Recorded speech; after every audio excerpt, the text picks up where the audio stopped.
Namo Buddhaya. Good morning, dear Dharma brothers and sisters. Welcome to Nalanda's Facebook Live, held in conjunction with the Sangha Day Observance.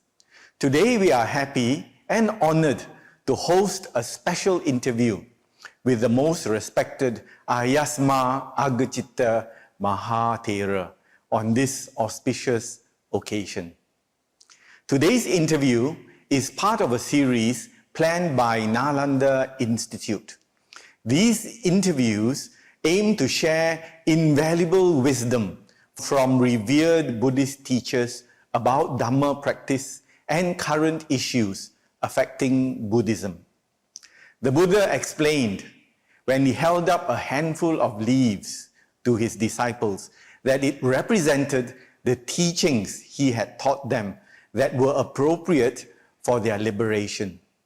We, reflecting that over time, leaves may escape the hand, realize we must make the effort to learn and reflect on these teachers' wisdom for our benefit as well as that of future generations. The theme of our interview with Āyasmā Aggacitta is sustaining spiritual bonds. Our relationship with the Buddha's teachings undergoes ups and downs. We sometimes feel very inspired and fired up to strive for liberation. And at other times, we don't seem to be making much progress. At times, also, our conviction in the Buddha Dhamma may be sturdy and robust, and then later become fragile and stagnated. As lay practitioners, we are also occupied with a multitude of responsibilities and distractions, and eventually find ourselves devoting less and less time to studying and practicing the Dhamma. Soon, we find fewer reasons for maintaining links with Dhamma teachers and serving in Buddhist organizations. This is when we start becoming Vesak Day Buddhists. During such times, our saddha, or faith, is tested. How do Buddhists, young and old, gather the strength and wisdom to maintain strong confidence to advance along the spiritual path? How do we become true disciples of the Buddha, steadfastly treading the Noble Eightfold Path while navigating the vicissitudes of life? In the case of Buddhist leaders, what are the relevant strategies we need to enhance the learning of our followers and our benefactors? With his deep knowledge of the Dhamma Vinaya and the readiness to use innovative ways to solve age-old problems, we are honored to seek the advice and experience of Āyasmā Aggacitta. Allow me now to introduce Āyasmā. Āyasmā Aggacitta Mahāthera was ordained at the age of 25 by the late meditation master Bhadanta Mahasi Sayadaw of Yangon in 1979.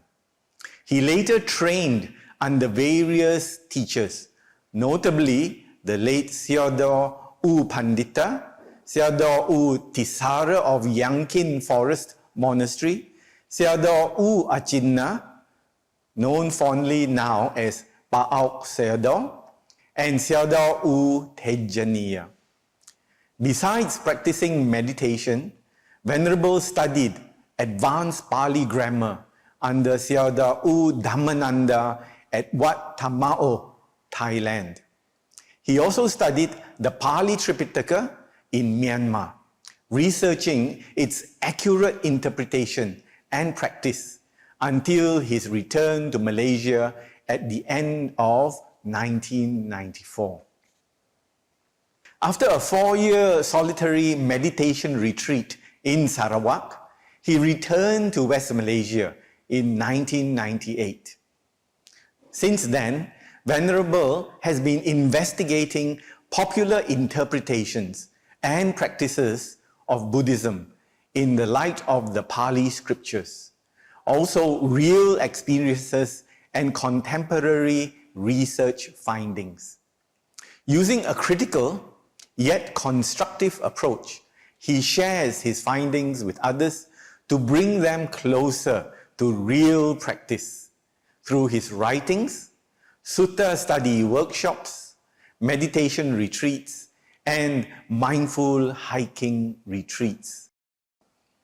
In the year 2000, Venerable Aggacitta founded Sasanaraka Buddhist Sanctuary in Taiping, Perak, and has been its spiritual patron ever since. In 2012, Venerable was appointed as a member of the Monastic Advisory Panel by the Theravada Buddhist Council of Malaysia. Conducting the interview today is Brother Ananda Fong, the director of Pustaka Nalanda and a lecturer of Nalanda Institute.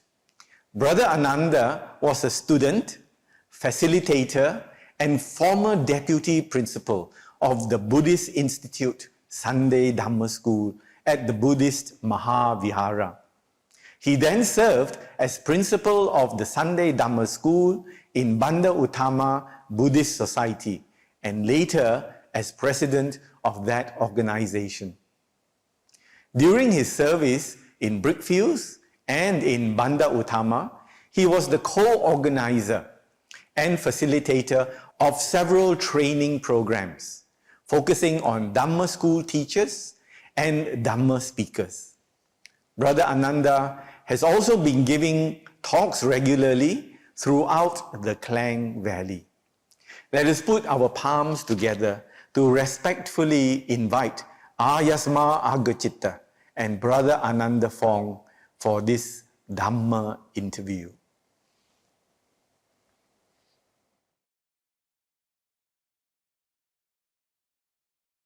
Namo Buddhaya Bante. Our deepest respects to you.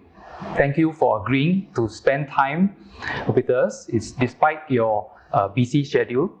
We feel very privileged to be able to listen to Bante's views on the states of the world after the devastation caused by the COVID pandemic. We have some questions which would like to get Bante's inputs upon. In this case, the lay community and the Sangha is of interest to us. Due to the long closure of temples and Buddhist centers as a result of the pandemic, there seems to be a widening space between the lay community and the Sangha. How do we bring back the inter-supportive relationship between these two?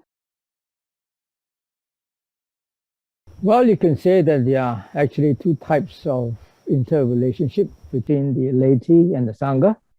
One is more ritualistic, which requires the actual presence of the Sangha to conduct certain rituals.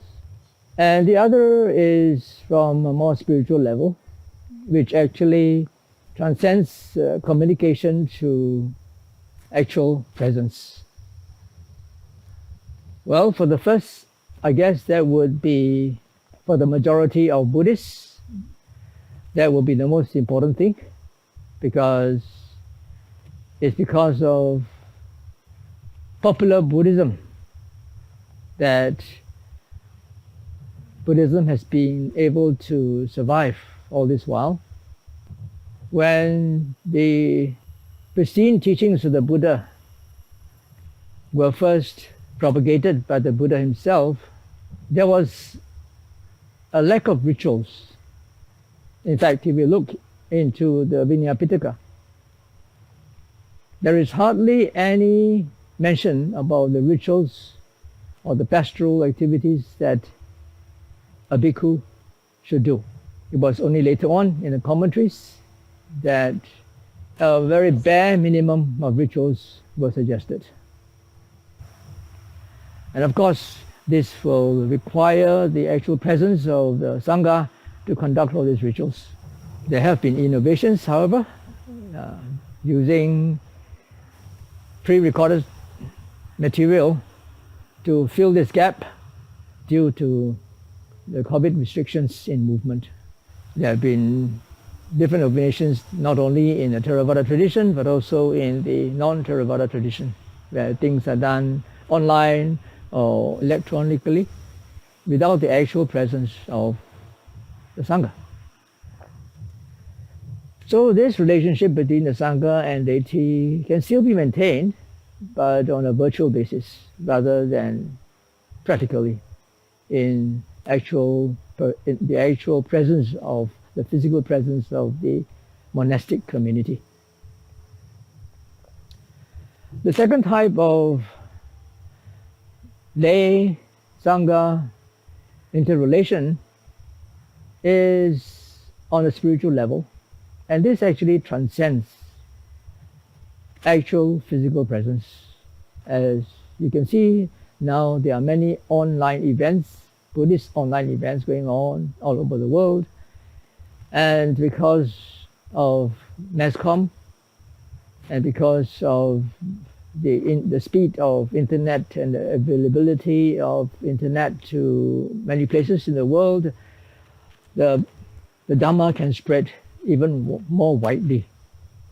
If we talk about more interactive events rather than just one-way events of listening to Dharma talks or listening to lectures, attending courses on Buddhism in a traditional one-way method approach, this might lack the personal touch of having a Sangha member present physically.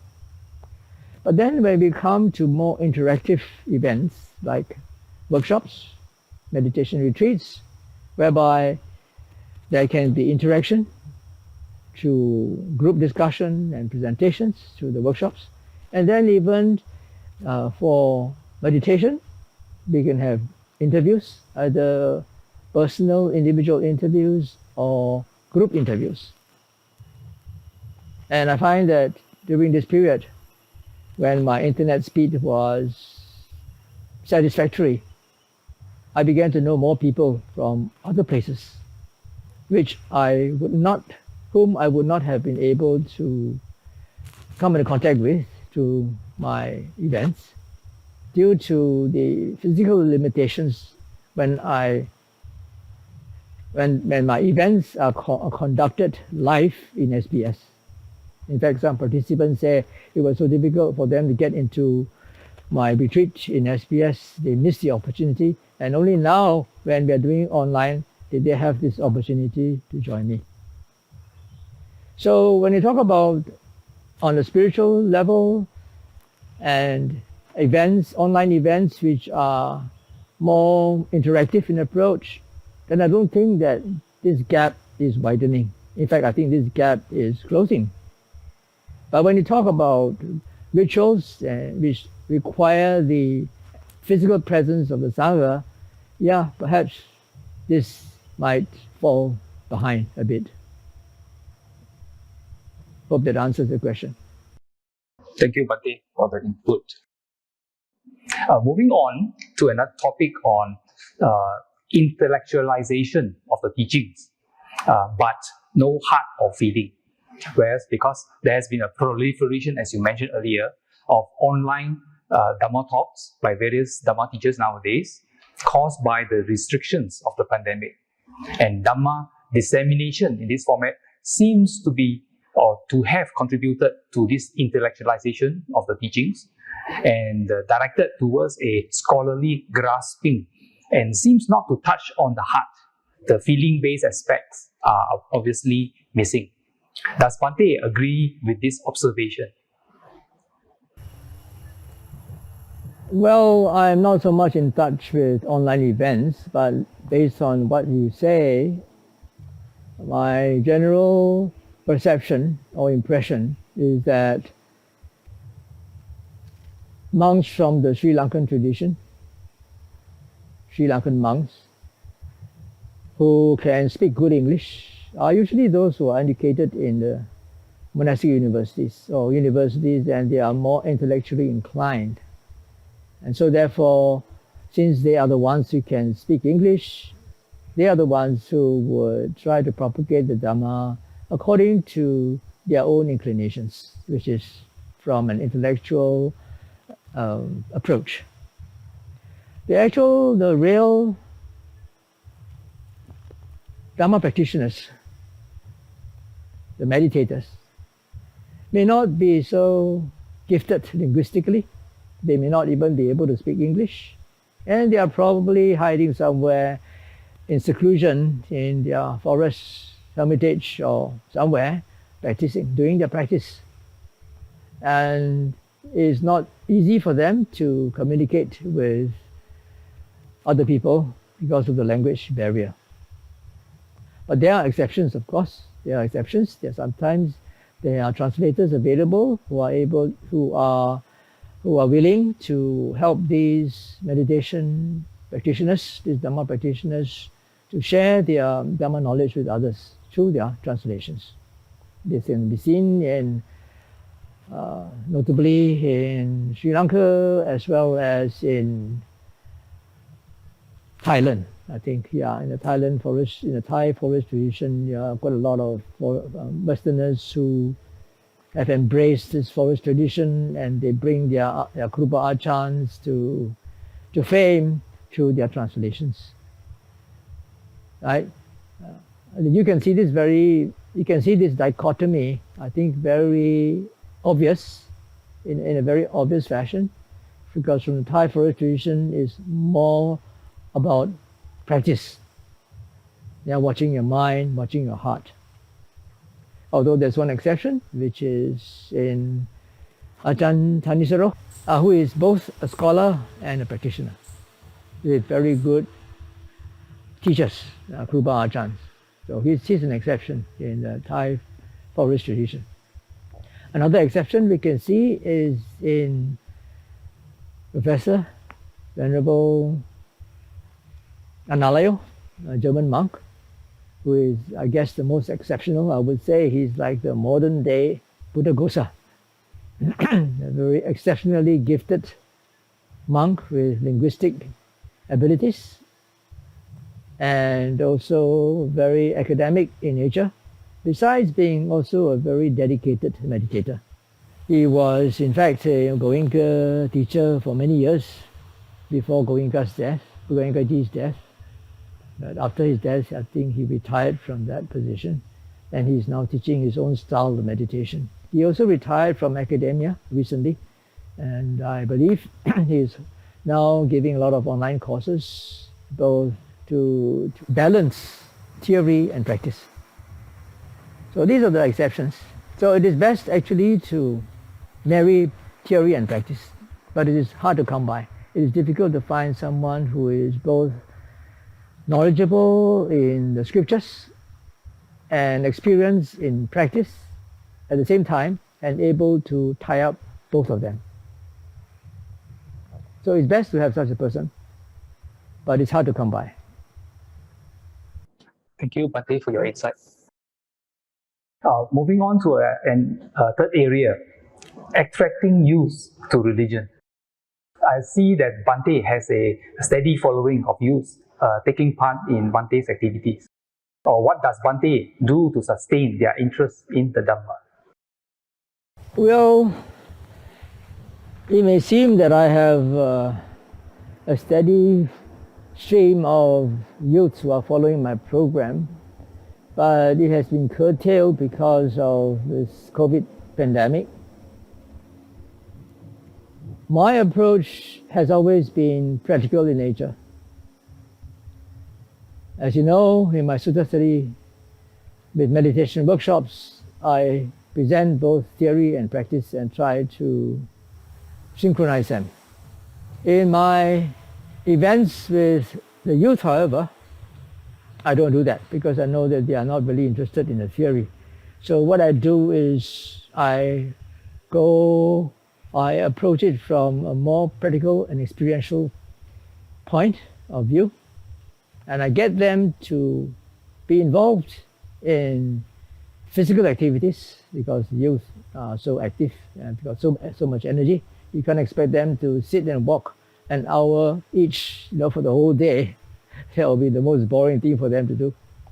So I've come out with activities like the mindful hiking retreat, which is quite popular. And in those activities, we hike most of the time and we sit only once or twice a day. But in between also, we have a lot of interaction. I give them Dharma talks based on what we have practiced and explaining the theory to them, not in scriptural terms, but in terms of principles involved in their practice. So since this is something experiential, and it is something relevant to their own minds, and they find that after these events, they go back, they can apply that in their daily lives. Basically, it's about introspective awareness, making use of physical activities to ground yourself, and then when you are composed, look back at your mind to see how your mind works. And then from there, you can learn to be more discreet if you can catch your intentions, and then you can decide and process them and decide whether you want to pursue them or to discard them, with a certain criteria. So because this is something experiential and useful to them, experiential and relevant, of course this will stick because it helps them in their daily life. And especially now during this COVID pandemic, when people have been restricted in mobility, they are forced to spend more time with themselves, and therefore they can make even better use of the tools they had learned when they participated in my events like mindful hiking events. Right, so I think that we need to understand the mindset of youth nowadays. They are exposed to a different sort of environment. Their attention span is pretty short, and they need to be involved in something that's fast moving and changing all the time. We cannot go back to the old days of just learning from textbooks with the teacher asking you to read and explain. That's not something that's going to work nowadays. But I think I understand that Nalanda is one of the most innovative and creative Buddhist organizations that have come out with very interesting and interactive Sunday school programs. So I think you also have Nalanda also has a very good following of youths, and you're more sustained. I think much of your efforts are also geared towards garnering the potential of youths. Not only those who are graduates, not only those who are undergrads, but also after they graduate. Okay, so to sum up, it is important to understand the mentality of the mindset of our youth nowadays and try to modify our approaches of teaching and propagating the Dharma to suit them. Another thing also is that I have come up with the idea of Dharma rhymes, which is a way of putting the principles of practice very succinctly, and for them to recite in a very harmonious and pleasant melody. Now, this is not singing. Actually, this is not really something very new also. It is new in Malaysia, but it is something very standard in Burma.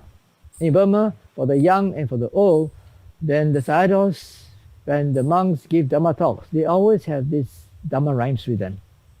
To sum up the essence of the talk they are giving, they would always have the Dharma rhyme. So I've actually sort of imported that idea from Burma and made it available in English in Malaysia.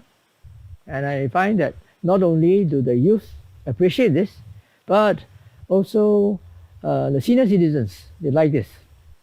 They find that it's so easy to remember the principles of practice by reciting these Dharma rhymes, which I require them to do so every day at the start of the day.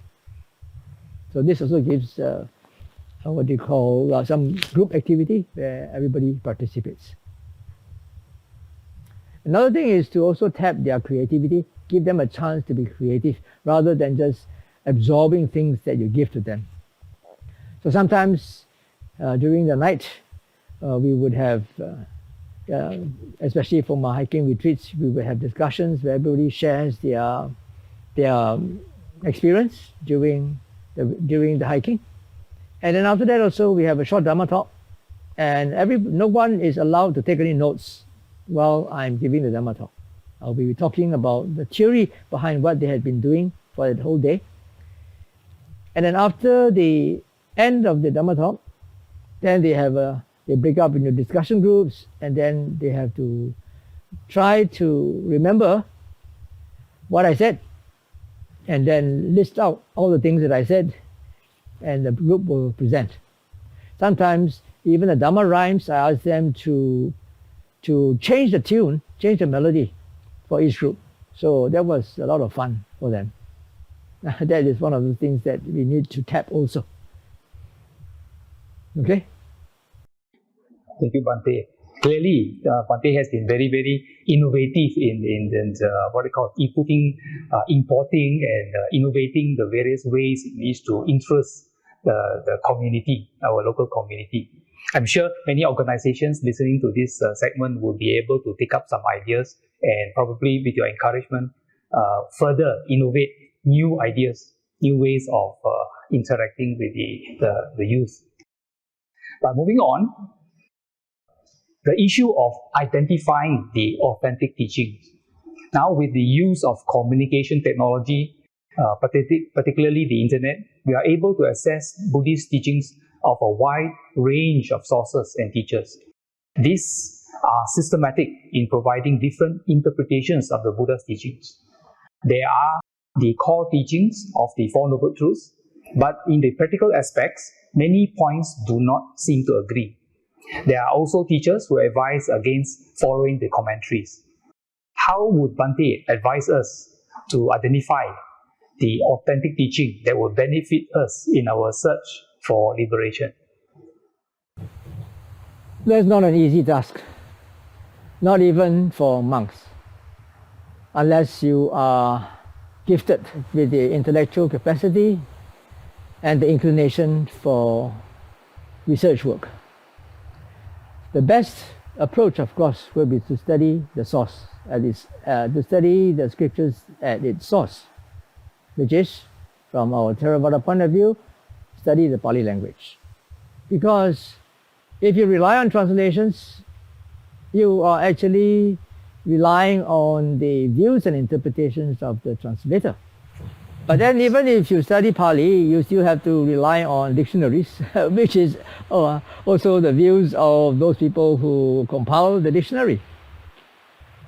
So unless you read a lot and do a contextual research to see how these Pali words fit into different contexts with different meanings, then only will you have a authentic understanding of the scriptures. As I said, this is not an easy task.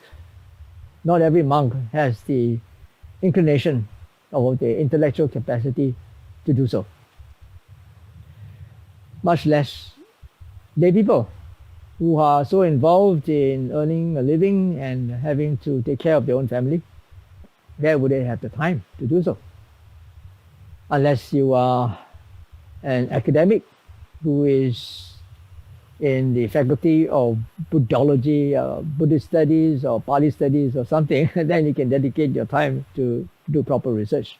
There are some people like that, who dedicate their time to the research of these scriptures at their source. And as I mentioned earlier, one of them is Āyasmā Aggacitta, who has done a very good job. For the others, like lay people, unfortunately, you are at the mercy of whatever you are presented with.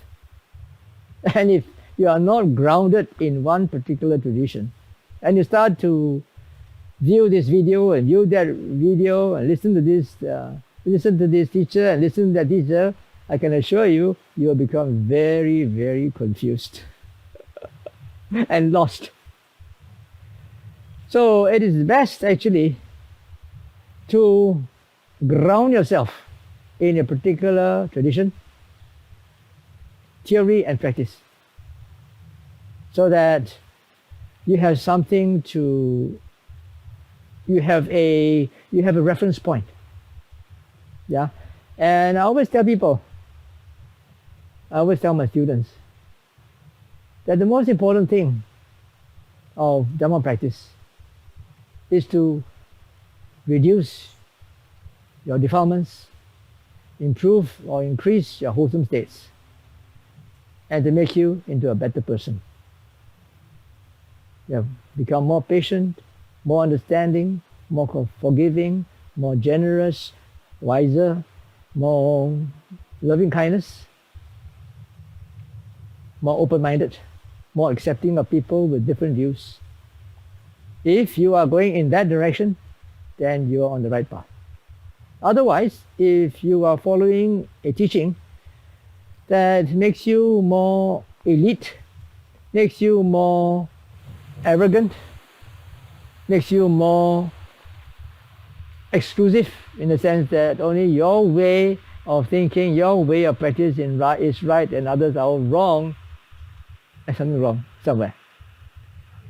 And when a person has understood through theory and practice, experiential understanding, then everything is a product of causes and conditions. Then it's so easy actually to accept people, because we know everybody comes from different environments, different sets of causes and conditions, and they will definitely behave differently. They will have different views, different interpretations, different character, and it's so easy to accept them. Yeah, but the problem is whether you can work with them or not. I mean, that's something which is what everybody has to go through. If you can work with somebody, good. If you cannot work with somebody, what else can you do? Best is to part rather than to create more friction and unwholesomeness. Okay, so to sum up, first of all, you need to ground yourself in a particular tradition, in theory and practice. And then you can start to explore, because you have a reference point. If you start from nowhere and you explore everything that is available in the internet, 100% you're going to get confused and lost. Okay? Yes, clearly, Bhante. What you have actually mentioned, I've also encountered this many in the Dhamma sharings. Also, people ask strange questions. In the question, you have a marrying of the three traditions together in one question, which, of course, no speaker can adequately address properly. So these are some of the very wise advice given by Bhante. Moving on, in Malaysia especially, the topic of how to never leave the Dhamma. Over the years, of course, we have seen many people becoming regular participants in activities in Buddhist temples, centers, and so on. Even though they seem very committed, at least initially, they notice a slow drifting away. Eventually, we will only see them only once a year, maybe on Vesak Day, and then maybe no more. So, Bhante, is there a stage in Buddhist development that once the person achieves it, would never leave the Buddha Sasana? Like in the Rata Vinita Sutta from the Majjhima Nikaya, Sutta number 24, the Relay of Chariots, the Buddha talked about stages of purification. That is the purification of the body, the mind, the views, and so on. So is there a stage of purification for the Buddhist such that once achieved, he or she will never leave the Dhamma? That's very simple, isn't it? Become a Sotapan, that's all. Become a Sotapana and you'll never leave. That was what the Buddha himself said, you know. He will never regard another teacher apart from the Buddha. And also, there is one interesting sutta in the Samyutta Nikaya. It's called the Okkantika Samyutta. And there it talks about three types of persons. The Saddhanusari, which is a faith follower. Dhammanusari, which is the Dhamma follower. And then the Sotapanna. It seems that a faith follower is someone who has a lot of faith in the Buddha's teachings, and he accepts all those teachings about the impermanence and suffering and not self nature of the five aggregates, the six senses, sense objects, and all these things, all these categories of a sentient being that was defined by the Buddha. He believes in all this out of faith. Why? Because the Buddha said so, it must be true. And his faith in the Buddha's teaching is so strong that this person is incapable of committing any of the 10 types of dukkha, 10 types of misconduct. And because of that, according to that sutta, this person is guaranteed of becoming a Sotapanna before he or she passes away from this world. Then the second sort of person, the Dhammanusari, is the Dhamma follower. And this person is one who doesn't have as much faith as the faith follower, but he is an intellectual. He understands the teachings of the Buddha intellectually, and he accepts them. Maybe through empirical studies of science, of modern science, you can see that everything is impermanent, changing all the time. You know that from the point of view of a physicist, matter is 99.9% empty, there's emptiness, nothing there, and so forth, and then the laws of quantum physics and all that. He can accept that everything is impermanent, suffering, and not self. And due to his intellectual understanding and acceptance of the Buddha's teaching, he is also incapable of committing any of the 10 types of dukkha, the 10 types of misconduct. And because of that, he is also assured of becoming a Sotapanna before he passes away. At some point in his life, instead of just accepting things on faith or intellectually, for these two people, they would somehow step into meditation, which eventually makes them attain stream entry. So these two, the faith follower accepts the Buddha's teachings out of faith. The Dhamma follower accepts the Buddha's teachings out of intellectual understanding. But the Sotapanna accepts the Buddha's teaching because of directly experiencing and seeing that all these things said by the Buddha is really true. That all the five aggregates, all the 16 bases, and all the categories analyzed, the categories outlined by the Buddha, all of these are impermanent, suffering, and not self. You can see and understand this experientially. And that's why the Sotapanna, experiential understanding, not just intellectual understanding. And of course, a Sotapanna is one who will never fall into the noble woeful states, who's got only a maximum of 7 lifetimes in the essential world, and who will never go to another teacher apart from the Buddha. So that is the ultimate qualifications for someone to stay permanently in the Buddha's asana. Now, what is happening nowadays is different. In many, many centers, the emphasis is on the rituals, liturgy, intellectual understanding of the Dharma, Four Noble Truths, Noble Eightfold Paths, the law of Paticca Samuppada, the law of dependent origination, and very, very complex intellectual things, only on an intellectual level. But if this is not married with the actual practice of them, how does one apply these principles or this theory in practice and attain some sort of benefit from them?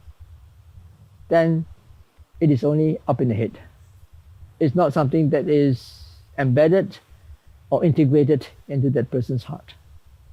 So in order for someone to become really rooted in the Buddha Sasana, irrevocably, it has to do with experiential understanding.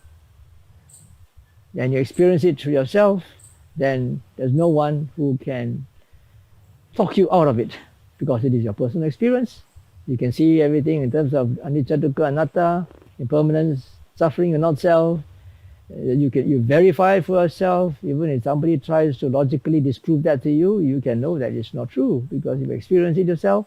It has led to life-changing events, to 180 degrees turn in your mindset and worldview.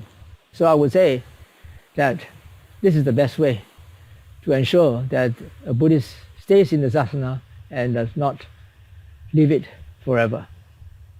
Having said that, one must also understand that, for example, in Nalanda, because Nalanda is situated near to the universities, you might get undergrads who come and participate in activities. And undergrads being more intellectually inclined, they might study all these things in theory. But then you should also understand that after they graduate, then they have to start to look for a new job, they have to build up a career, they have to build up a family, and it's expected that they will have less time to get involved in activities and become just waste up day Buddhists. Until a time when they are more settled, when the family has become more established, and maybe the kids are more grown up, and that is the second wave, you could say, that they can come back more frequently to the Buddhist societies and Buddhist organizations to participate in activities. This is just part of human development as a social being. Thank you, Bhante. Just something Bhante said about the development from undergraduate and later to take care of their family and maybe come back.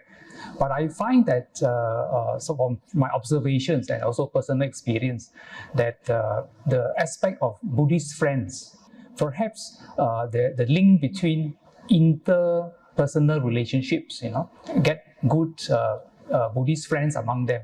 And they may keep in touch even after graduation. They are working in their social life, and sometimes good friends will give a nudge to the other friend to remind them, oh, that is something you used to do long time ago, so that at least it doesn't in 1 year and gone out and totally forgotten. So even when there are time to maybe come back and renew their association with the community, then at least the friends are still there, sort of to have a maybe not so strong a link, but still a link to remind them. So I think that the aspect of good friends within the lay Buddhist community is also a very important trait.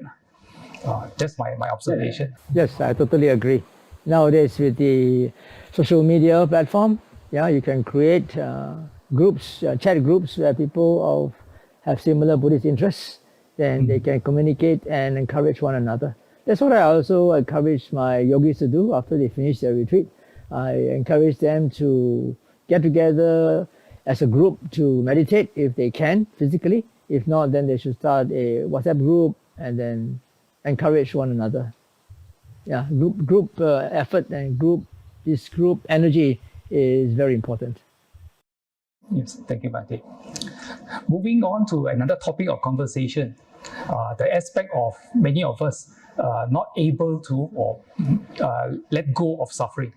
And some Buddhists have actually raised this issue that they have been very much involved in Dharma activities and have been happy to serve Buddhist organizations. But at the same time, unlike monks and nuns who are very dedicated, many teachers tell us about the suffering in life, and that these individuals, they do see suffering and want to avoid it, but somehow feel that they're not able to totally commit to practicing the Dhamma like those wise teachers, monks and nuns and so on. And many of these individuals say that they can let go of attachments a little, but not totally. So is there hope for people like these in overcoming suffering ultimately? Even for monks and nuns, I would think that it is not so easy to be totally liberated from suffering in this very life. You have to think of success not in terms of just one lifetime, but through samsara. Whatever you do now will not be gone to waste. You are sowing the seeds of cultivation, of bhavana. And then if you do it, if you continue to do so in your daily life and not just go for intensive retreats and then forget about it when you're back in your daily life, then this will carry forward to your next life. So that's why my meditation retreats are all oriented towards daily life practice. You learn the tools of how to apply mindfulness in your daily life. I always ask people to watch their thoughts, feelings, and perceptions. Don't just stick to the so-called ultimate reality of just the 5 aggregates, but even your thoughts, your feelings, your ideas, your beliefs, your expectations, your grudges. All these are grist for the meal. All these are organic fertilizer for the tree of wisdom. Look at them. Look at them in terms of cause, condition, and effect. In fact, when I was a layman, it was way back in 1978. I was in my 3rd year in USM, and I was introduced to a book by Alan Watts called The Way of Zen by one of my classmates. And after that, I went on to other things like The Way of Tao and so forth. And I was really very enthralled by the enigmatic techniques of these traditions, where they say the way that can be described is not the Tao, that Zen is something non-institutional. You just sit quietly and do nothing. If you eat, just eat. If you walk, just walk. So I was really fascinated by all this because it goes beyond the world of intellectual concepts. Like I was previously exposed to more Western philosophy, where you have all these philosophers arguing based on their rational thinking. But here they are going beyond rational thinking. And at that time, I tried to meditate. I didn't know, I was never a member of any Buddhist society, not even in USM. I was a loner. I was looking for my own spiritual path even from very young. But what really struck me was the Four Noble Truths at that time. Even though I didn't have a proper teacher, I couldn't speak Mandarin, I couldn't speak Japanese, and there were hardly any Zen teachers who speak English in Malaysia at that time, and hardly any books available on Zen Buddhism, except for D.T. Suzuki and maybe Alan Watts and Paul Reps. There's a few people. So I was also very fascinated by the Four Noble Truths. And what I did at that time is watching my own mind. Because the Four Noble Truths says, the first and the second especially, it says that there is suffering, and suffering is caused by craving. And I thought, okay, let's see whether that's true or not. So even when I was a student, even before I started any formal meditation practice, I just kept on watching my mind. Whenever I feel upset, disappointed, angry, have any frustrated or whatever, I look at my mind and ask myself, what's the problem? What's the cause? And invariably, the cause is because of attachment, craving, particularly attachment to expectations of what others should do or how others should behave. And of course, you have your own desires. Yeah, desires, wanting things, like wanting to enjoy pleasures of the senses. So when you cannot get what you want, that is the first noble truth. Suffering, correct?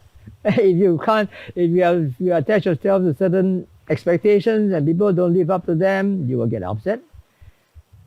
And then you have certain beliefs and people don't agree with you, you also get upset. It's all due to attachment.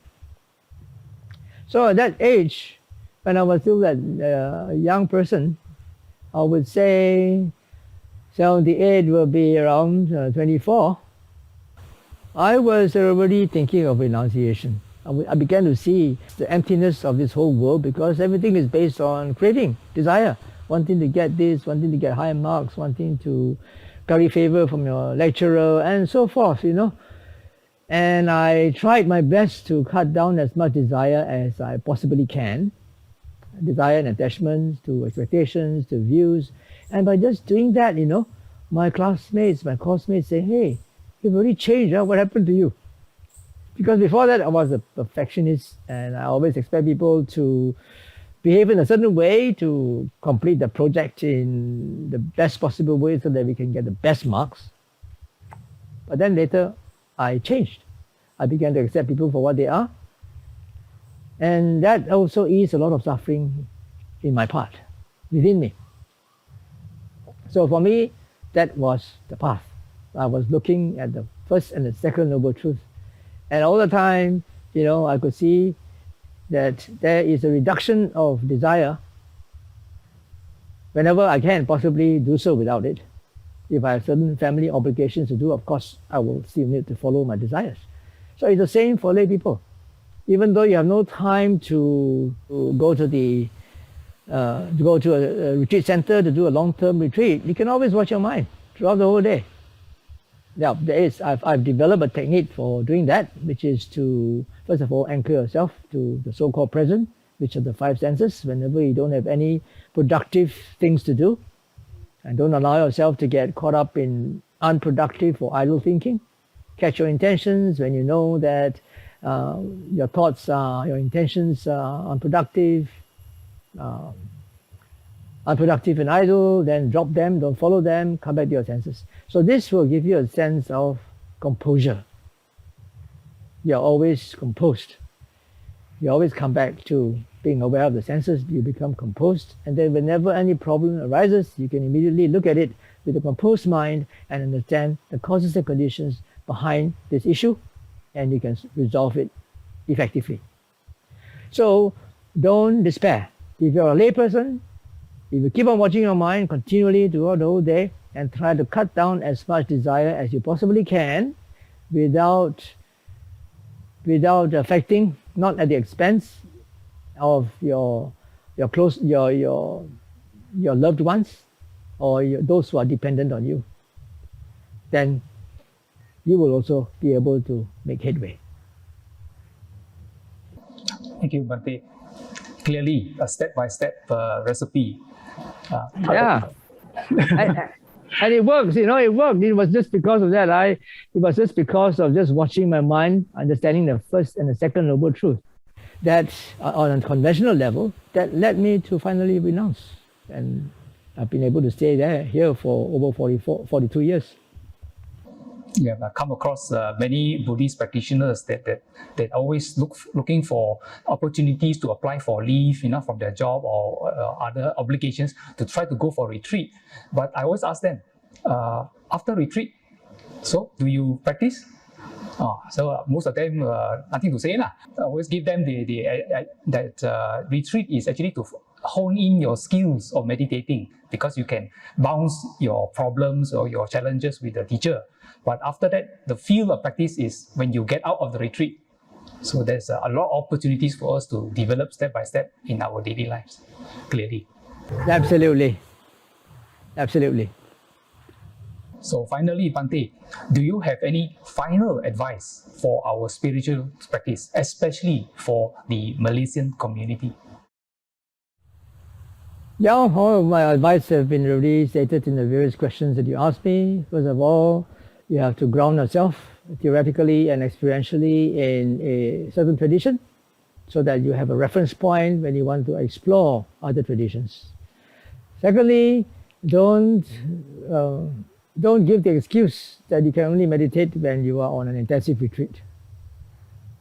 you can practice mindfulness all the time in your daily life by watching your mind, and then that will also create the conditions for you to settle down faster when you actually go for an intensive retreat.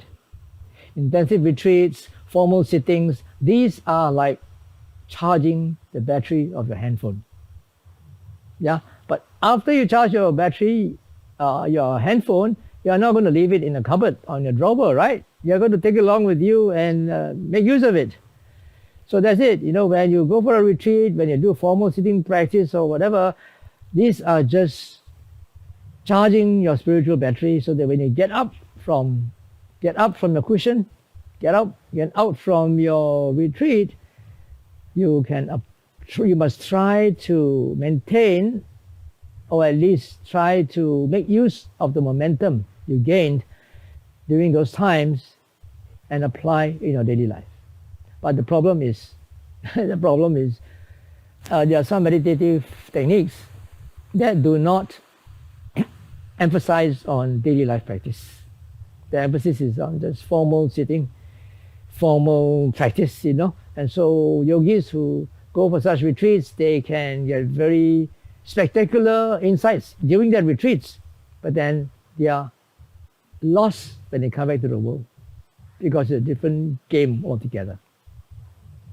So it's important to be able to learn the right sort of meditation practice or mindfulness practice that can help you to apply in your daily life and then reduce your sufferings and increase your happiness and contentment.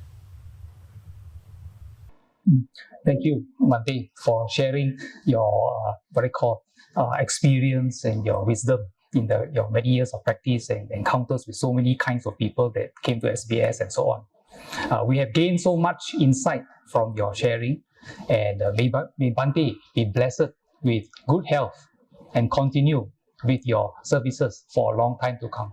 And with that, of course, may the true Dharma long endure. Thank you. Sama-sama. Sadhu, sadhu, sadhu.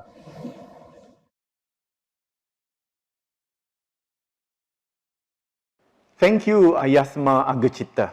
Our deepest appreciation for your wise advice, which gives us deeper insight into how to understand the Buddha's teachings and how to further our progress along the spiritual path.